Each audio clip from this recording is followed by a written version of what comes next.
All right, so get ready. We're diving deep into fictional philosophy this time. Ooh, sounds fun. Yeah, and get this. You sent us excerpts from a university thesis. Okay. And, well, it compares ethical and religious themes in Star Wars and Warhammer 40,000. Whoa. Okay. That's, Lightsabers and chainsaws, right, in the same philosophical arena. yeah, lightsabers and chainsaws. Yeah. Wild. This is going to be a wild ride, trust me. I'm ready. It's going to be good. So using virtue ethics to understand heroes, Right. it's fascinating. I know. So at first glance, they seem worlds apart, these two universes. Oh, yeah. But this thesis, it digs deep and says they're more similar than they appear, especially when it comes to good versus evil, Yeah. and even the nature of the divine. Exactly. And using these fantastical elements to explore profound questions about morality, Yeah. what it means to be good. Okay, so let's jump in. The thesis focuses on the Jedi Knights and the Space Marines. Okay. You know, basically the good guys. Right, the hero. Yeah, the heroes we're rooting for. Yeah. You know, in Star Wars, the Jedi have that famous code, right? Mm-hmm. There is no emotion, there is peace. Right. Sounds pretty straightforward, like emotionless robots. Well, the thesis actually challenges that. Okay. Remember Qui-Gon Jinn telling Luke to trust your instincts? Mm-hmm. It argues that the Jedi GO rely on emotions. Okay. It's about training those To emotions. serve a greater purpose. Yes. Got it. So less Spock-like Vulcan and more like mastering your feelings so you don't go to the dark side. Yeah. But how does that tie into virtue ethics then? The thesis suggests that the Jedi Code, especially its emphasis on controlling emotions, Right. aligns with a key concept in Aristotelian virtue ethics, finding the golden mean. Okay. It's not about eliminating emotions entirely, but about achieving balance. Oh, it's like finding that sweet spot, Yeah. you know, between passion and reason, where your emotions work with your sense of duty. Exactly. Very But cool. the thesis uses the example of Luke's training on Dagobah. Yoda doesn't tell him to ignore his fear, he tells him to confront it. Right. Facing his fear is how Luke develops the courage to confront Vader. That makes a lot of sense. Yeah. It's by facing those difficult emotions that you actually cultivate virtues like courage and discipline. Exactly. Very cool. So for the Jedi, that virtue is ultimately tied to the Force. They're not just, you know, trying to be good, like for goodness sake. Right. Their actions are guided by their connection to this powerful energy field. Mm-hmm. It's like they're trying to become one with the Force, letting its will flow through them. Yeah, that's a great observation. Thanks. And this ties into the concept of pantheism, the idea that God is one with the universe. Okay. Remember that scene in Star Wars where Obi-Wan describes the Force, Mhm. an energy field created by all living things. It surrounds us and penetrates us. It binds the galaxy together. That perfectly encapsulates the pantheistic idea that the divine is not separate from the universe. Wow, I never thought about it that way. Adds a whole new layer to how we understand the Force. Yeah, it does. But what about the Sith then? Oh, yeah. They can tap into the Force too, but their actions are anything but virtuous. That's where the thesis brings in a contrasting perspective. Nietzsche rejected traditional morality, believing individuals had to forge their own paths to power. Right. This idea of individual will and self-creation, it resonates with the Sith, Yeah. who crave power and dominance, even if it means disrupting the balance of the Force. Got it. So the Sith are like the rebels of the philosophical world, Yeah. rejecting the Jedi's golden mean, choosing their own path, even if it leads to the dark side. Precisely. And their actions have a profound impact on the galaxy. Okay. The thesis points out that both Jedi and Sith leave marks on the Force, their choices literally shaping the reality around them. That's a pretty powerful concept. Makes you wonder what kind of marks we leave on the world with our choices, right? Absolutely. Yeah. That highlights the interconnectedness of everything and how our actions, even seemingly insignificant ones, can ripple outward and affect the world around us. Okay, now my mind is officially blown. So we've explored the Jedi and Sith, their connection to the Force, Right. and how that ties into both Aristotelian and Nietzschean ideas. Yeah. What about the other side of this philosophical equation? The grim darkness of Warhammer 40,000. Let's dive into that next. Okay. The thesis draws a fascinating parallel between the Jedi and the Space Marines, especially the Blood Angels chapter. Okay. Both warrior orders with a strong emphasis on virtue, but with very different ways of approaching it. Yeah, Space Marines don't have a written code like the Jedi, so how do we even figure out what their virtues are? Well, the thesis argues that for Space Marines, virtue is literally ingrained in their being. Whoa. They are genetically engineered super soldiers, designed by the Emperor to be the ultimate weapons, sacrificing their humanity to protect humanity. That's intense. So their virtues are basically hardwired into their DNA. In a sense, yes. What? And the virtues emphasized for Space Marines are classic warrior values. Discipline, courage, duty. But the one that keeps popping up, especially for the Blood Angels, is selflessness. Giving up everything to serve the Emperor and protect the Imperium. Yeah. That level of dedication is mind-blowing. But hold on. They're dealing with those inner demons too, right? Yeah. The red thirst, the black rage. Right. How does that fit into the whole virtue thing? That's what makes the Blood Angels so fascinating from a philosophical standpoint. Yeah. They embody this constant struggle between their noble aspirations and these primal urges. It's like they're walking a tightrope between heroism and darkness, constantly testing their commitment to virtue. Exactly. And the thesis argues that the Emperor's vision for these Space Marines, especially that famous quote, I am the bulwark against the terror. I am the shield that guards the realms of men. I am the sword that smites the enemy. I am the vigilance that never sleeps. Reflects a very specific idea about virtue. Okay, remind me, how does the Emperor's vision tie back to virtue ethics? It connects to that idea of training emotions, like we discussed with the Jedi. Remember, Aristotle believed virtue was about finding the golden mean? Right. Well, the Emperor's vision for his Space Marines, especially their unwavering courage, it seems to push beyond even that. It's not just about controlling fear, it's about transcending it entirely. So it's almost like the Emperor's vision for the Space Marines is this idealized, even superhuman version of Aristotelian virtue. They're not just brave, they're essentially engineered to embody courage itself. Precisely. Wow. And this ties back to that idea of them sacrificing their humanity. They're pushing beyond normal human limitations to become something more, something closer to the Emperor's ideal. But there's also this tension, isn't there? Because each Primarch and each chapter, they have their own unique style, their own way of interpreting how to serve the Emperor. That's a great point. It's where the thesis brings in that Nietzschean element again. Right. Remember, Nietzsche emphasized the importance of individuality. And forging your own path. The Space Marine chapters, especially those with more individualistic Primarchs, might be seen as embodying this Nietzschean ideal. To some extent. So even though they're all united under the banner of the Emperor, there's this space for individual expression. Kind of like, I don't know, a symphony orchestra. You've got all these different instruments playing together, but each one has its own unique sound. That's a beautiful analogy. Thanks. It captures the complexity of virtue ethics in Warhammer 40,000. Right. It's not just about blind obedience. It's about navigating that space between duty and individuality, all while battling your inner demons. Which brings us to those who fall to the temptations of the warp. Oh, yeah. The Chaos Space Marines. Right. What's their story in terms of virtue ethics? Where do they fit into all of this? The thesis suggests that the fall of a Chaos Space Marine might actually be a twisted version of the Nietzschean idea of self-creation.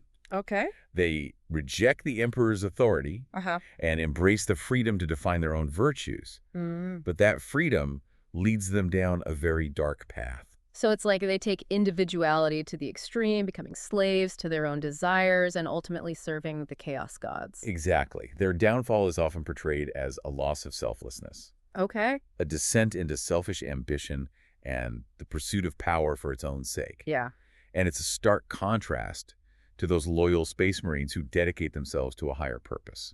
So both the Sith and the Chaos Space Marines are kind of cautionary tales about what happens when you reject traditional morality and try to go it alone. Yeah, like a philosophical choose-your-own-adventure gone wrong. I like that. It raises the question, can true virtue exist without some kind of guiding principle? Some higher ideal to strive toward? Which brings us back to the big question of the divine in both of these universes. I talked about the Force and how it connects to the idea of pantheism. But is it actually a god? And what about the Emperor? Is he just a really powerful dude, or is he something more? The thesis doesn't give a definitive answer. But it explores different ways of understanding these entities. For example, remember in Star Wars how Obi-Wan explains the Force? He says, an energy field created by all living things. It surrounds us and penetrates us. It binds the galaxy together. Right, and the thesis connects that directly to the idea of pantheism, but it also points out that we never get a clear creation myth in Star Wars. Yeah. So it's hard to say where the Force comes from or if it fits our traditional ideas about a creator deity. It's true. We don't get a Genesis story for the Force. Right. But it definitely has this godlike power, influencing events and shaping reality. And the thesis also points out how the Force seems to react to the actions of Force users. Yes. It's not passive, right, which suggests some level of awareness, okay, maybe even a will of its own. So it's like this mysterious, powerful entity that we can tap into, but its true nature remains elusive. Exactly. Okay, that's the Force. But the Emperor in Warhammer 40,000, right, he's a whole other level of complicated. He is. He's worshipped as a god, but he's also physically trapped on the Golden Throne. Right. How does that fit into ideas about the divine? The thesis really digs into that tension between the Emperor's godlike status and his very real limitations. Right. He's revered, worshipped. His very name is a prayer in the Imperium. Okay. But he's also imprisoned, unable to directly intervene in events. It's like he's both a god and a prisoner at the same time, and it's not even clear if his power comes from his own abilities or the faith of the Imperium. Right. The thesis asks, does belief itself have power in this universe? Okay. Can the Emperor protect humanity simply through the force of their faith in him? It's a fascinating question to consider. And then there's a whole other layer of the chaos gods. They're real, tangible entities in the warp, feeding off the negative emotions of mortals. Right, right. That's a pretty different concept of godhood than what we see with the Force. Absolutely. The chaos gods represent a more traditional polytheistic pantheon, each with their own domain and followers. They're actively involved in galactic affairs, tempting mortals and battling for dominance. Wow. It's like this cosmic drama playing out on a grand scale. So you've got this dying god emperor fighting to protect humanity. Yeah. And these chaotic forces of darkness trying to tear it all down. Right. And right in the middle of it all are the Space Marines trying to hold the line against both external threats and their own internal demons. That's a great summary of the stakes in the Warhammer 40,000 universe. Yeah. The Space Marines are caught in this epic struggle, trying to uphold the Emperor's vision while navigating incredible challenges. It really makes you think about what it would take to stay true to your values in a world like that. Yeah. Where the lines between good and evil are constantly shifting, and the very forces of reality are at play. Right. Intense. And that brings us back to the central question the thesis raises. Yeah. How do we define virtue in a universe where gods and demons are real? Yeah. Where the forces of chaos are a constant threat, and even the heroes wrestle with darkness within themselves. Whoa, it's a lot to unpack. It is. It feels like these stories are asking us to confront the complexities of good and evil, Yeah. not just in fantastical worlds, but in our own lives. Yeah. What stands out to you as the most compelling connection between these fictional universes and our own reality? It's that idea that actions have consequences, like on a cosmic scale. Yeah. It's mind-blowing to think that the choices of individuals, especially those with power, can actually shape reality. It makes the whole moral compass thing feel a lot more tangible. I agree. It's a powerful concept. And the thesis highlights how both Star Wars and Warhammer 40,000 emphasize this idea. We see it with the Force users leaving marks on the galaxy. Yeah. And in the warp, where the chaos gods literally feed on negative emotions. Right. It's like morality isn't just some philosophical debate. It's an active force shaping the very fabric of existence. It's almost as if both universes are saying, hey, your choices matter. They ripple outward, affect everything around you. Right. That's a lot of pressure.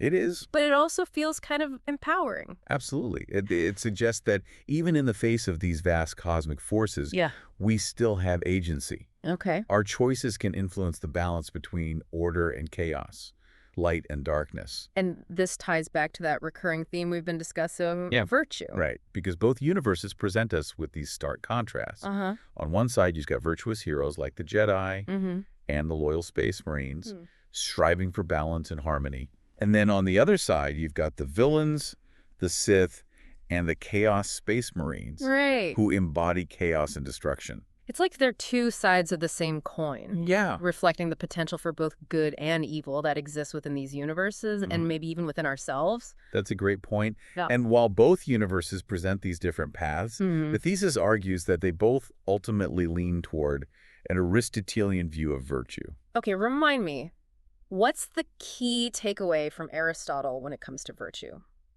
Remember the golden mean. Aristotle believed that virtue is about finding that perfect balance, right? that ideal way to act. Okay. It's about developing virtues like courage, wisdom, and justice, and training your emotions to be aligned with those virtues. So for the Jedi, that means finding balance with the Force and mastering their emotions. Yes. And for the Space Marines, it's about embodying the Emperor's vision and overcoming their inner flaws. Right. Both paths lead to a similar outcome, becoming the best version of themselves, reaching a higher state of being. Exactly. But both universes also acknowledge the temptations of power. Right. And the danger of unchecked ambition. The Sith and the Chaos Space Marines serve as stark reminders of what happens when individuals lose sight of the greater good and succumb to those desires. It's like they show us the slippery slope, how the pursuit of power for its own sake can corrupt even the most well-intentioned. That's a good way to put it. Yeah. And that connects to the role of the divine in these universes. Whether it's the Force, the Emperor, or even the Chaos gods.